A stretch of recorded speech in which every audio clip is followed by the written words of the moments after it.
Bom dia, terceiro ano. Tudo bem, pessoal? Vamos lá? Literatura, hein?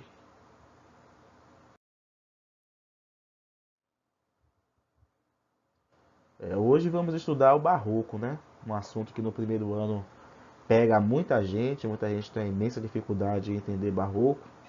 E agora no terceiro ano nós damos uma revisada, né? Passeamos pelo Barroco, não é aquele estudo mais profundo que é feito no primeiro ano. Está na página 100 do módulo, hein?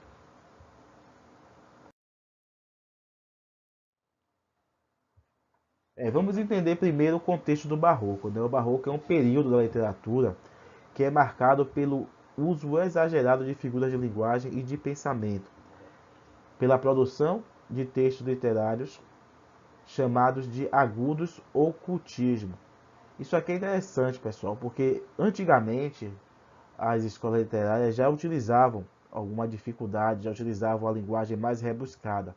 Mas o barroco leva isso ao extremo, leva isso ao exagero, por criar obras que são carregadas de figuras de linguagem que dificultam o entendimento do leitor.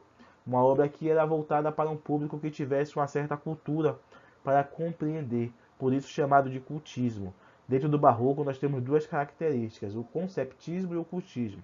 O conceptismo é quando a obra trabalha um pouco mais o conceito, trabalha mais a ideia. E o cultismo é aquela obra que é mais preocupada com a estética, com a beleza da linguagem e da aparência do que com a ideia em si.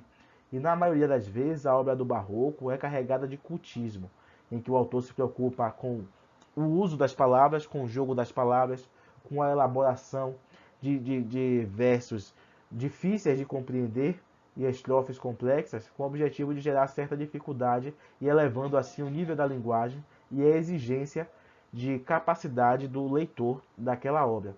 Além disso, revela também um conflito entre a visão religiosa, o teocentrismo, e a outra de base materialista e humanista, o antropocentrismo. Então, no Barroco, nós temos esse conflito de ideias, o teocentrismo versus o antropocentrismo. Quem fez um bom primeiro ano já deve estar lembrando desses conceitos. Teocentrismo significa Deus no centro e antropocentrismo, o homem no centro. Então a figura homem e Deus entra em conflito através da religião e das ideias humanistas, certo? Já no Brasil, essa escola literária ela segue os ditames do Barroco em Portugal. Ou seja, no Brasil o Barroco é um reflexo de Portugal. Isso por quê? Porque os escritores mais famosos daqui são escritores que na verdade estudaram em Portugal, que tiveram contato com o Barroco em Portugal e trouxeram, ou seja, o Barroco no Brasil, ele é importado de Portugal e o Brasil também ainda é uma colônia de Portugal, então era costume sim admirar, refletir, ter a ideia de que Portugal era uma sociedade perfeita, então tudo que acontecia lá era refletido aqui. O Brasil não tinha a independência, nem sequer mesmo uma independência cultural. O Brasil era um reflexo de Portugal de um modo geral, e na literatura não foi diferente. E o barroco ele se situa, pessoal, entre o classicismo e o arcadismo, entre essas duas escolas, que são escolas literárias que privilegiavam a razão, a objetividade e a clareza. E o barroco ele parte de uma ideia contrária, porque ele prioriza o paradoxo, que é aquela dificuldade da linguagem que você lê um texto não consegue fazer sentido, não consegue entender rapidamente, e também de muitas figuras de linguagem, certo? Você vai perceber uma linguagem muito complexa dentro da escola do barroco.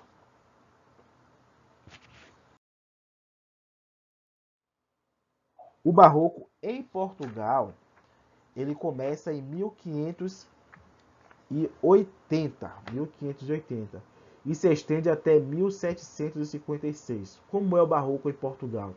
O barroco em Portugal é um período que é marcado por agitação de ideias. Esse conflito ideológico existe lá no barroco em Portugal, até mesmo porque o barroco é visto como um movimento mais produzido pelo catolicismo do que literário de fato.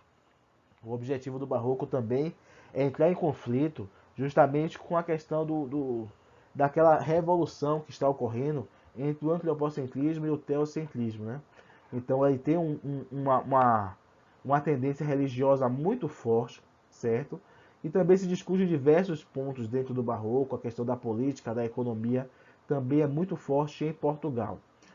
Autores de destaque do barroco em Portugal, nós temos Dom Francisco Manuel de Melo, Francisco Rodrigues Lobo, Padre Manuel Bernardes, Sorro Mariano, alcoforado.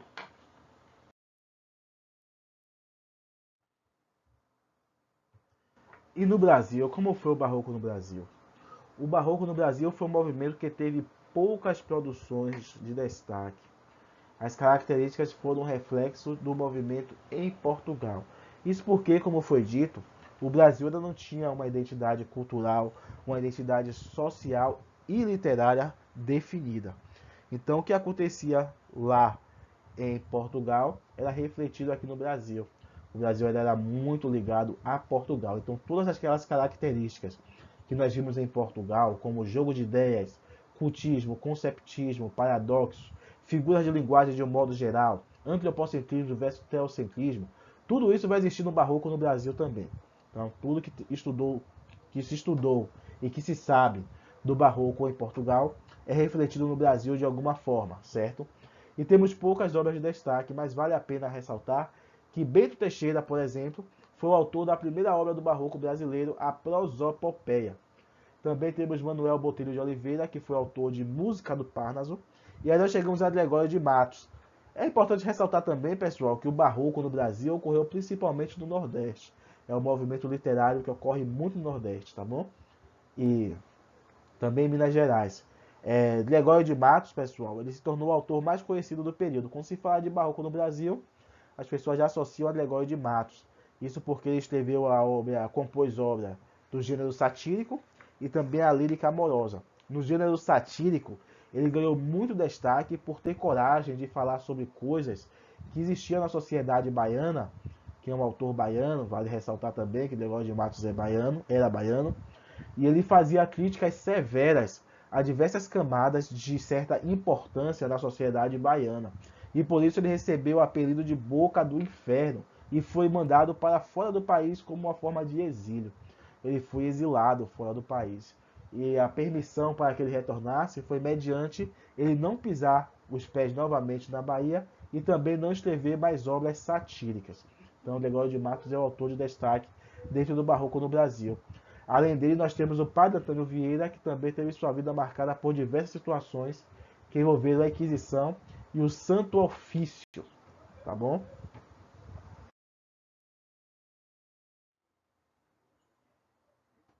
E como atividade para casa, somente das páginas, da página 106 até a página 110, 4 páginas, tá legal. Beleza, pessoal? Amanhã temos redação. Até lá. Tchau, tchau, gente. Valeu.